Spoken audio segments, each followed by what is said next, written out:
Hello दोस्तों, कैसे हो? आपका स्वागत है त्रिपाण स्टडी सेंटर में। आज जो हम करने जा रहे हैं क्लास 12 एनआईएस बोर्ड का जो है चैप्टर नंबर 9 बायोलॉजी का।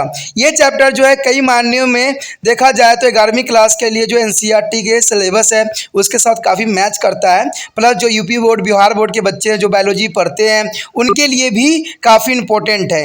ये चैप्टर जो है nutrition in a plant and mineral nutrient. दोस्तों ये चैप्टर जो है आपको हिंदी इंग्लिश दोनों ही लैंग्वेज में समझाई जाएगी, क्योंकि त्रिपाण स्टडी सेंटर जो है आपके लिए दोनों लैंग्वेज के जो है डॉस लेके आया है। तो आप देखोगे कि इसमें हम जो डिफरेंट टाइप्स के जो है हम पढ़ेंगे, प्लांट की वीकनेस, लीव्स कैसे कार्य करता है और कैसे जो है अपना मिट्टी से जो है मैन्योर लेके, फर्टिलाइजर लेके किस प्रकार जो है अपना जो है ये भोजन तैयार करता है। तो ये सारे कुछ तब होगी जब ये आप चैप्टर देखिएगा। लेकिन चैप्टर देखने से पहले एक बात जो मैं हमेशा कहता हूँ, जिसको आपको सोचना भी चाहिए, विचार भी करना चाहिए और अमल भी करना चाहिए, वो ये है कि जब भी वीडियो देखिए पूरा देखिए, क्योंकि अधूरा जानकारी सदैव खतरनाक होता है। साथ में एक इंपॉर्टेंट बात ये भी रहता है, अगर आप पहली बार वीडियो देख रहे हो तो लाइक शेयर सब्सक्राइब करना मत भूलना। देखिए दोस्तों, लाइक कीजिएगा तो बनाने वाले का जो है प्रोत्साहन बढ़ता है और आपके लिए अच्छा से अच्छा करने की कोशिश करता है।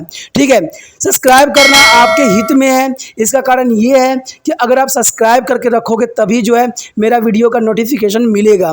और आपको पता है कि मैं हर क्लास का जो है सब्जेक्ट डालता ही रहता हूँ समय समय पे। तो अगर सब्सक्राइब करके नहीं रखिएगा तो शायद उस वीडियो से आप अनभिज्ञ रह जाइएगा, यानी वो आपको प्राप्त नहीं होगा और आप उसका नॉलेज नहीं ले पाइएगा।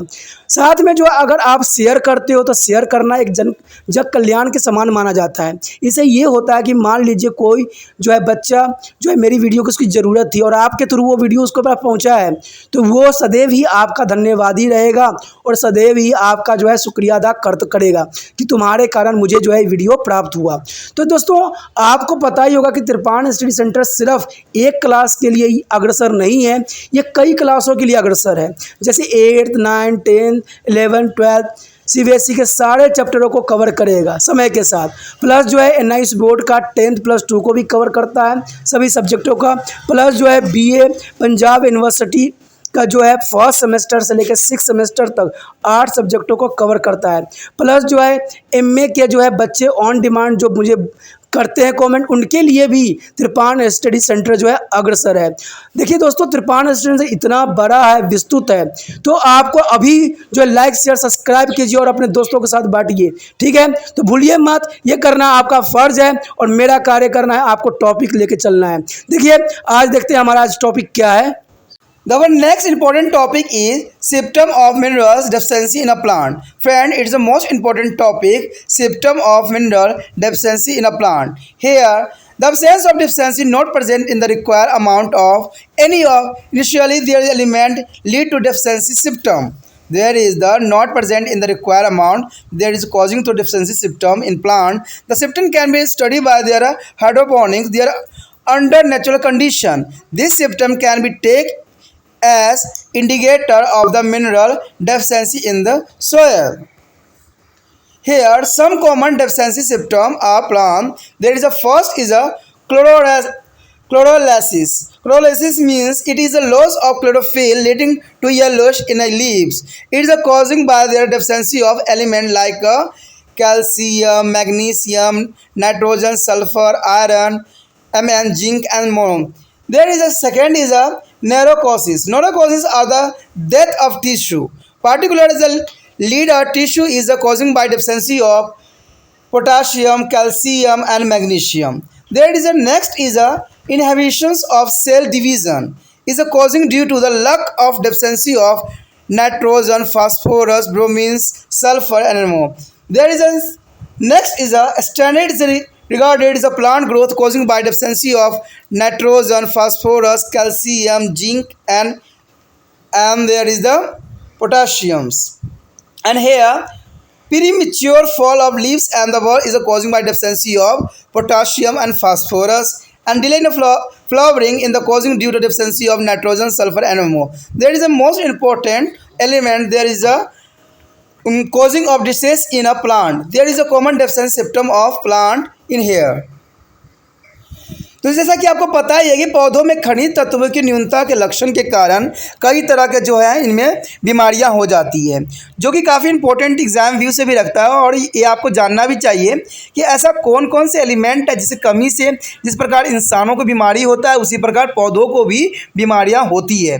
तो पौधों में खनिज तत्व की न्यूनतम के लक्षण के कारण कई बीमारियां होती, कहते हैं किसी भी अनिवार्य तत्व की अनुपस्थिति अथवा न्यूनतम उचित मात्रा में अनुपस्थिति से पादप में न्यूनतम लक्षण प्रकट हो जाते हैं। ये लक्षण जल संवर्धन द्वारा देखा जा सकता है। कहते हैं प्राकृतिक परिस्थितियों में ये लक्षण जो है मिट्टी में उन तत्वों की न्यूनता को सूचक भी लिए जा सकते हैं, यानी वो एक सूचक की तरह काम करते हैं। क्योंकि अगर पौधों में कोई भी एलिमेंट की अगर न्यूनतम रहे तो उसमें जो है कई तरह के जो है उसको बीमारी कर सकते हैं।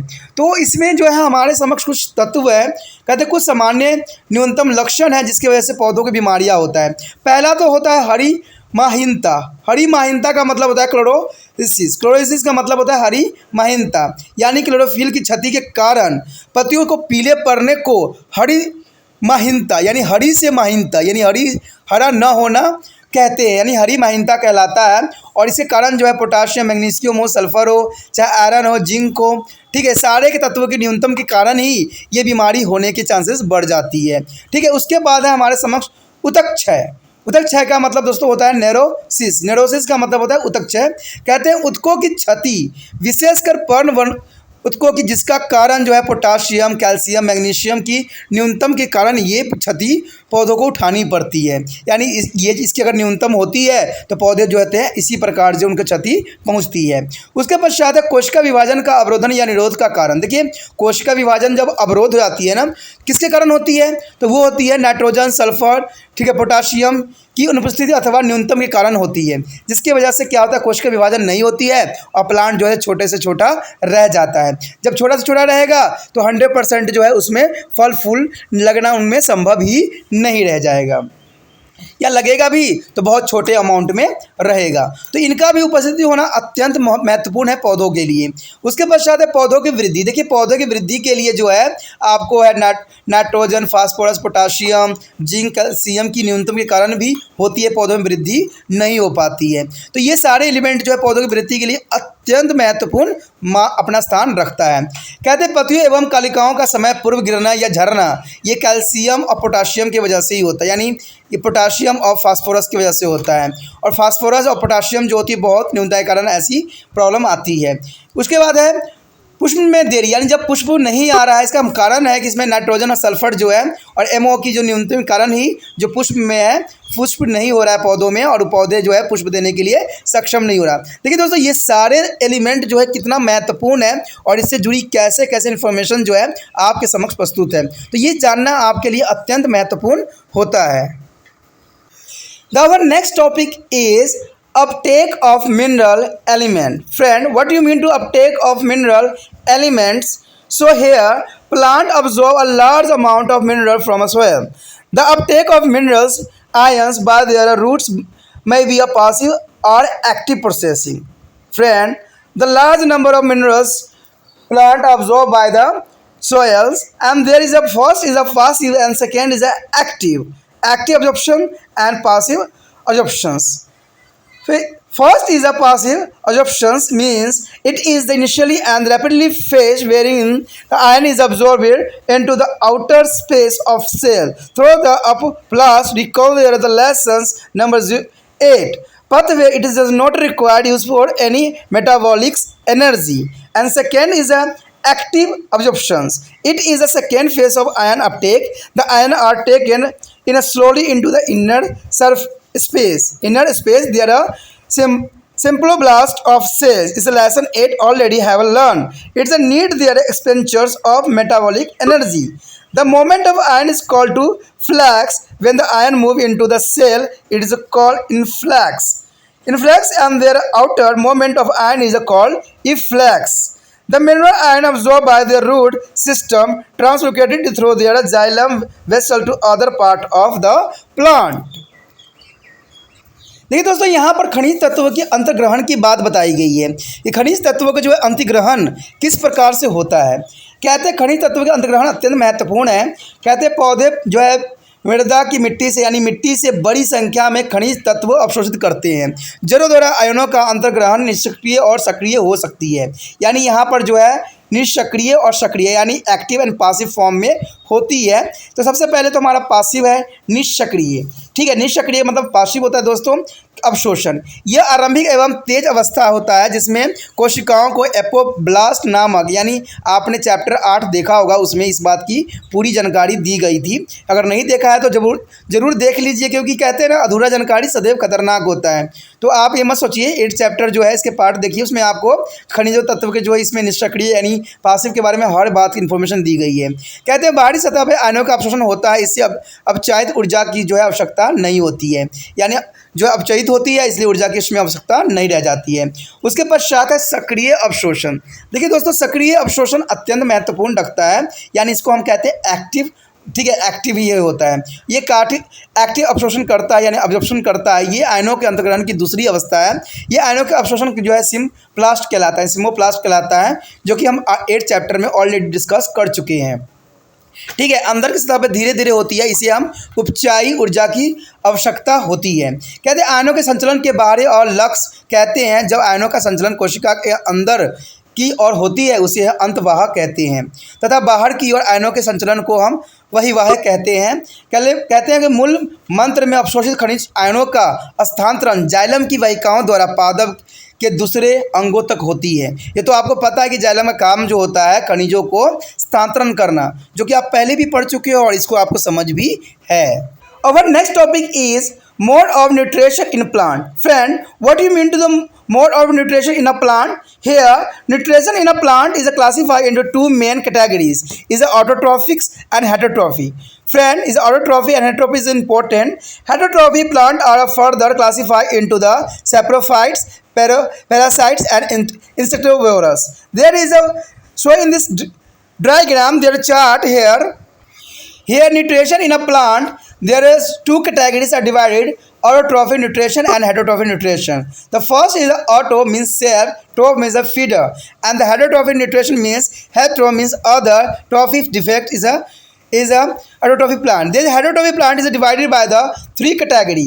There is a phagocytic plant, and there is the sapro means return, and the sapro means plant. There is parasitic plant. Parasites means para. Beside is a side is a food. There is third is a insectivorous. Insectivorous is a plant. The insto is a eaten to insect. The first is a autotrophic nutrition. Here it is a type of nutrition in which there are living organism manufacture their own organic food from a simple inorganic raw material. The green plant exhibit to the autotrophic modes of nutrition, and hence is called autotrophs. This autotrophs is a required external energy source of the manufacture of organic substance. Green plant is obtained energy from to the sunlight and therefore are called to the phototrophs. This process is synthesized by the food in a plant in the presence of sunlight is called photosynthesis. The insectivorous, there are the autotrophics, but there is a developing specific structure to the trap insect to the overcomes Na2 deficiency because they grow in the soil having acute Na2 deficiency. The next is a heterotrophic nutritions, mean contain a non-greens organism like a fungi and many bacteria fail to the synthesize. There is the oven organic nutritions that inorganic substance. These organism are they're depending on the some other external source of their organic nutrition. Such a plant are called heterotrophic plant, and their mode of nutrition is called to the heterotrophs nutrition.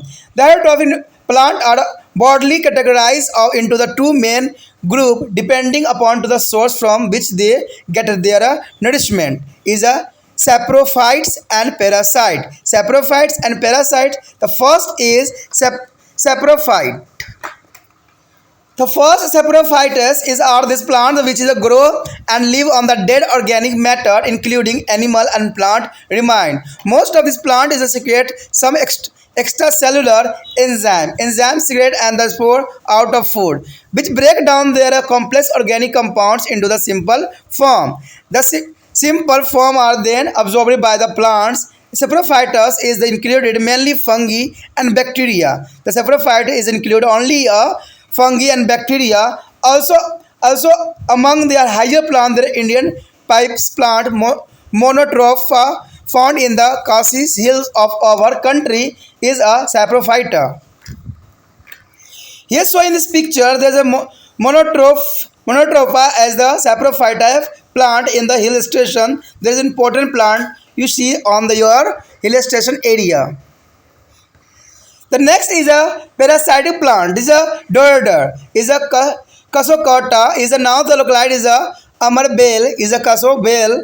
Is a parasitic plant that is a luck both of chlorophyll and the leaves. It's a yellow colored clamber that attaches itself to the host. It's give out a hysterias of their sucker that get attached to the phloems of the host and drive to the nutrition. Costocata does not have root in the mature condition. It's a produce bunches of which is a yellowish veil-shaped flower. Friend, you are see in your garden and the other roadside. Their plant is a amarvel. Name is in the amarvel. And the insectivorous plant. There is the plant which is the eutrophic but devolved adoption to trapped of insect in order to their supplement of deficiency of nitrogen in the soil. The feed on the insect, they are generally found in the nitrogen deficiency habitats and they tend to the compensate their loss. Their insect is a source of nitrogen. Some examples given below. There is a picture plant and other is a monotropha, Indian's pipe plant and Costocata is other active. There is a plant is important for the heterotrophic plants in this series. The pizza plant is a Nepthothenes. It is a found in the northeastern India. The Bruno is in the many regions of North America. These plants grow well in the wet soil. There is a leaf are modified in form of pitchers. Their pitchers has a nectar is a producing a gland below its rims. Shining the surface of the pitchers and there are nectars secreted by the nectar gland and attract the insect. Insect once trapped can be not escape due to the presence of numerous downward pointed to hair in the pitchers. Their digestive gland present at the base of the pitchers is a secret enzyme. These insects are there digested by their enzyme and their product which is the mainly monocytes are absorbed by their inner surface of leaves at a pitcher plant. देखिए दोस्तों यहाँ पर जो है पौधों में जो है पोषण के प्रकार के बारे में हम जान रहे हैं। कहते हैं mode of nutrition in plant कैसे होता है, पौधों में पोषण के प्रकार किस प्रकार होता है, भोजन कैसे प्राप्त करता है पौधे। तो इसके लिए जो है पादपों में पोषण के दो खंडों में वर्गीकृत किया गया है। एक होता है स्वयंपोषी, एक होता है विषमपोषी। इसका मतलब होता है स्वयंपोषी का मतलब होता है दोस्तों ऑटोट्रॉफिक्स एंड विषमपोषी का मतलब है हेटरोट्रॉफिक्स। मीन्स विषमपोषी पादप आगे जो है मृत जीवी यानी सैप्रोफाइटस, परजीवी, पैरासाइट तथा कीटहारी यानी इंसेक्टोवर्स के में वर्गीकृत किया गया है। कहते हैं यहाँ पर एक फ्लो चार्ट आपके समक्ष होगा जिसमें आप देखोगे कि पादप में दो भागों में बांटा गया है, एक स्वयं पोषण और एक विषम पोषण। ऐसे पौधे जो स्वयं भोजन बनाते हैं, कार्बनिक पदार्थों का संश्लेषण करते हैं, वह स्वयं पोषण कहलाते हैं।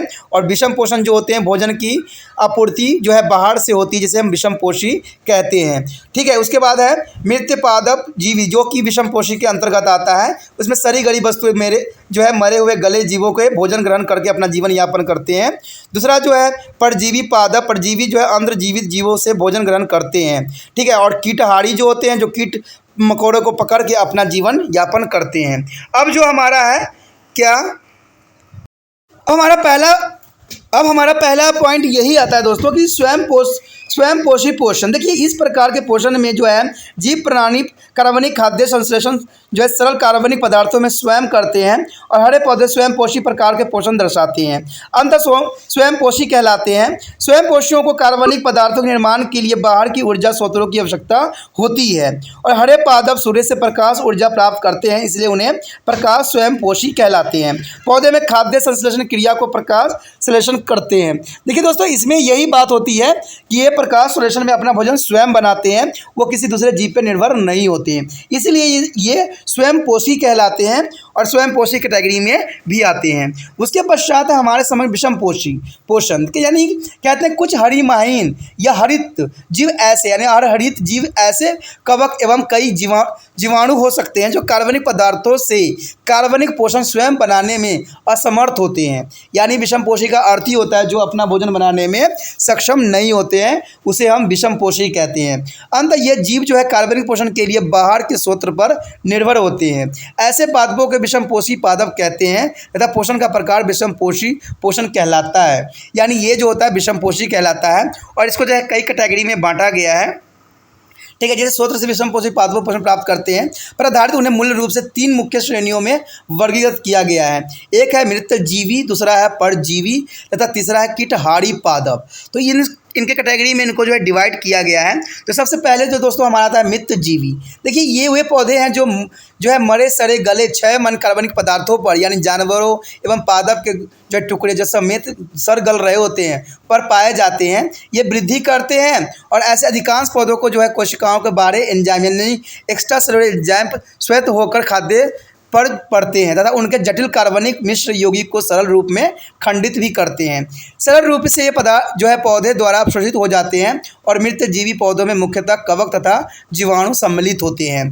उच्च वर्गीय पौधों में जो है मोनोट्रोपा जो है, जिसको आप चित्र में भी देखोगे, ये भारत जो है खासी पहाड़ी में पाए जाते हैं जो कि मृतजीवी पादप कहलाते हैं। जैसे कि आप चित्र में भी देख रहे होगे, ये जो है मोनोट्रोपा का है एक चित्र है जिसमें एक मृतजीवी पादप भी कहलाता है। ये कई जगहों पर आपको देखने को मिल जाएगा, लेकिन ये मैक्सिमम पहाड़ी क्षेत्रों में ही पाया जाता है, भारत के पहाड़ी क्षेत्रों के इलाकों में। उसके पश्चात है परजीवी पादप। देखिए परजीवी का मतलब ही होता है दूसरे जीवों के जो है भोजन ग्रहण करना। इसका सबसे अच्छा एग्जाम्पल जो है अमरवेल है। अमरवेल का डायग्राम भी मैं आपको दिखाऊंगा। कहते हैं परजीवी पादप अमरवेल या आकाशवेल भी इसको कहते हैं, यानी इंग्लिश में डोरेडर कहते हैं या कस्टोकर्टका कहते हैं। एक परजीवी पादप है जिसमें पतिया एवं क्लोरोफिल दोनों अनुपस्थित होते हैं, यानी इसमें क्लोरोफिल भी नहीं होता और अनुपस्थित होते हैं, यानी पत्तियां भी नहीं होती और क्लोरोफिल भी नहीं होता। यह जो है पीले रंग की रोहित लता है, जैसे आप देख सकते हो। परपोषी जो होते हैं होस्ट होते हैं, पादप के साथ संलग्न हो जाते हैं तथा इसके जो है शोषक कंग यानी कस्टोरेसिस जो है मुस्तारी शोषक निकलते हैं और परपोषी के जो है लोएम्स को संलग्न होकर जो है पोषण चूसते रहते हैं, यानी दूसरे पौधे पर रहते हैं, उनका भोजन जो है चूसते रहते हैं और इस पर जो है सफ़ेद हल्के पीले घंटी रूपी जो फूलों के गुच्छे लगते हैं। ये आपको आसपास कहीं भी आप देख सकते हो, रोड के किनारे कहीं भी या कोई गार्डन में जाओगे तो ये अमरबेल के जो पौधे हैं, ठीक है, ये जो बेल हैं वो आपको दिखेंगे, पेड़ के ऊपर ये बेल दिखेंगे। इनका जड़ जो है कभी भी धरती पर नहीं दिखेगा आपको, सिर्फ ये पेड़ों के ऊपर जो है ये अपना ग्रोथ करते हैं। ठीक है, उसके पश्चात है कीटहारी पादप। कीटहारी पादप का मतलब होता है जो कीड़े मकोड़े खाते हैं। कहते हैं कुछ जैसे पौधे होते हैं वे स्वयं पोषी होते हैं, परंतु मृदा में किसी खास खनिज तत्व की कमी के पूरा करने के लिए वो विषम पोषी दर्शाते हैं, यानी कीटहारी पादप इसका उत्तम उदाहरण है। ये पौधे जो है कीड़े को खाते हैं। ये अधिकतम ऐसे आवास में पाए जाते हैं जहाँ नाइट्रोजन की कमी होती है। अंत वह कमी की भरपाई करने के लिए वो कीड़े से नाइट्रोजन प्राप्त करते हैं। ठीक है दोस्तों, देखिए इन कीटहारी पादप जो होते हैं वो क्या करें, उनको नाइट्रोजन की ज़रूरत होती है और वो जो है मिट्टी से उनको प्राप्त नहीं होती, तो वो क्या करते हैं कीड़े मकोड़ों के खा के अपना जीवन जो है वो निर्वाह करते हैं। इसमें जो है घट पादप यानी पिक्चर प्लांट जो आपको पता ही है, ठीक है, नेप्थोथिल्स आते हैं। उसके बाद है सनडेव्स। सनड्यूस जो होती है ड्रोसेरा कहते हैं। उसके बाद है बेनस लास्ट ट्रैप्स यानी बेनस फ्लैट ट्रैप्स होते हैं, जिसको हम साइंटिफिक लैंग्वेज में डैनो या कहते हैं। उसके बाद है ब्लड रवर्ट जो होते हैं, जिसको हम साइंटिफिक नाम जो है इट्री क्लेरिया कहते हैं। कहते हैं घट पादप जो होते हैं नेफ्थलीस होते हैं। ये उत्तर पूर्वी भारत, वेनेस तथा उत्तर अमेरिका में कई हिस्सों में ये पाए जाते हैं। ये पौधे गीली मिट्टी में बढ़िया वृद्धि करते हैं। इनकी पत्तियां रूपांतरित होकर घट यानी पिक्चर्स के रूप धारण कर लेते हैं। ठीक है, और इसके जो आकार ले लेते हैं और घट के किनारे किसी भी नीचे भी ग्रंथि होती है जो मकरंद बनाती है। घट की चमकदार सतह पर जो है मकर ग्रंथि से जो मकर कीटों को आकर्षित करती है और घट में अनेक रोम नीचे की ओर इंद्रित होती है। अंत कीड़ा एक बार फंसा तो बाहर निकलना संभव नहीं होता है। घट के आधार भाग में पाचक ग्रंथि उपस्थित होती है जो कि एंजाइम स्वेत करती है और इस एंजाइम द्वारा जो है कीड़ा का पाचन हो जाता है और पादप मुख्यतः अमीनो अम्लों और अवशिष्ट घटक के आंतरिक सतह हो जाता है। इनसे इनको क्या होता है, नाइट्रोजन मिल जाता है। जैसे कि आप चित्र में भी देख सकते हो, यहाँ पर जो है कुटकुटा यानी अमरबेल को भी दिखाया गया है, मोनोटोपा को भी दिखाया गया है और जो है नेफोथिलीज को भी दिखाया गया है, जिसे हम पिचर प्लांट कहते हैं। तो ये काफ़ी इंपॉर्टेंट होता है, तीनों प्लांट को यहाँ पर दर्शाया गया है जो कि काफ़ी महत्वपूर्ण रखता है। ठीक है दोस्तों, इसी के साथ जो है हमारा ये 9 चैप्टर ख़त्म हो जाता है। ठीक है, 9 चैप्टर में हमने बहुत कुछ जाना, बहुत कुछ समझा। अब जो है हम 10वां चैप्टर में देखेंगे कि क्या है, लेकिन 10वां चैप्टर देखने के लिए आपको त्रिपाण सेंटर को सब्सक्राइब करने की आवश्यकता होगा, तभी उसका नोटिफिकेशन आपको मिलेगा। तो आप इसी तरह त्रिपाण सेंटर को सराहिए और इसको आगे बढ़ाइए, इसी आशा के साथ कि आप इसको और बढ़ाइएगा, अपने दोस्तों से शेयर कीजिएगा। ओके दोस्तों, हम 10वां चैप्टर में मिलेंगे एंड 10 चैप्टर में हमारा दोबारा मुलाकात होगी। इसी के साथ जो है दोस्तों हमारा टॉपिक आज खत्म हो रहा है। ठीक है, अगर आपको अच्छा लगा तो लाइक शेयर सब्सक्राइब जरूर कीजिए। अगर पहली बार अगर आप मुझे देख रहे हो, पहली बार मेरे चैनल पे आए हो, सब्सक्राइब करना आपका फर्ज बन जाता है। सब्सक्राइब करने से ये होगा कि जो भी मैं आप क्लास के रिगार्डिंग कोई भी वीडियो डालूंगा उसका नोटिफिकेशन जो है समय समय पर आपको प्राप्त होता रहेगा। अगर सब्सक्राइब नहीं कीजिएगा, अगर आप दोबारा से त्रिपाण सेंटर पर आने की कोशिश कीजिएगा तो वहां पर आप त्रिपाण लिखिएगा तो जो है वो त्रिपस कर देगा। ठीक है, जो आप गूगल पर सर्च करोगे त्रिपस कर देगा, जिससे वजह से आप जो है मेरी वीडियो का जो है फायदा नहीं उठा पाओगे।